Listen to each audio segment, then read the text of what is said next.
This is me MGR.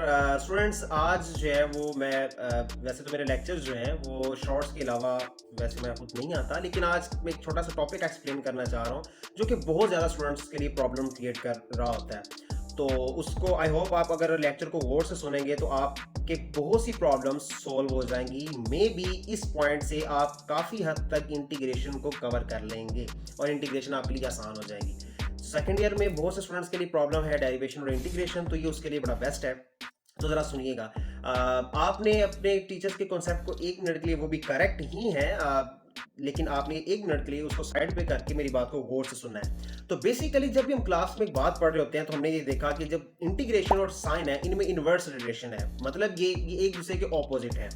जो derivative है और इंटीग्रेशन है, अगर ये इन्वर्स है, जैसे कि अगर मैं बात करूं कि मेरे पास जो डेरिवेटिव है, साइन और कोस की एग्जांपल लेते हैं कि साइन का जो डेरिवेटिव होता है वो कोस होता है, लेकिन कोस का जो डेरिवेटिव है वो माइनस साइन है। अगर हम डेफिनेशन के अकॉर्डिंग देखें तो हमारे पास जो इंटीग्रेशन है वो कोस की साइन होगी और नेगेटिव साइन की कोस होगी। लेकिन आप, जब मैं ये कह रहा हूं कि नेगेटिव साइन की कोस होगी, तो कुछ स्टूडेंट्स ये सोच रहे होंगे सर हमें तो बताया गया साइन की नेगेटिव कोस होगी। तो वो भी करेक्ट है। उसकी रीजन क्या है? बेसिक ये आंसर है, वो नहीं है। अब वो करेक्ट किस तरह से है? अब हमारे पास होता यह है कि जब वो नेगेटिव की बात कर रहा होता है तो जो कोस है उसका डेरिवेटिव नेगेटिव साइन है।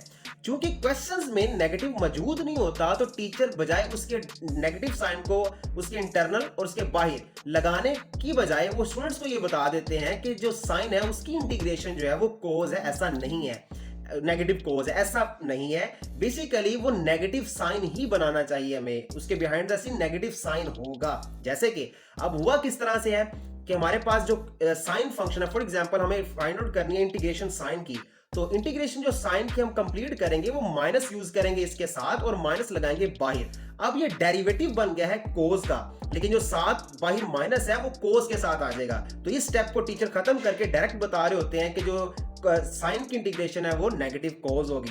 तो आपने बस ये फोकस करना है, याद रखिएगा जहां भी इंटीग्रेशन आए इसका मतलब ये है वो क्वेश्चन नहीं, किसी का आंसर था, किसी का डेरिवेटिव था। तो आप अगर ये फाइंड आउट करने में कामयाब हो गए वो डेरिवेटिव था किसका, तो आप इजीली इंटीग्रेशन को सॉल्व कर लेंगे।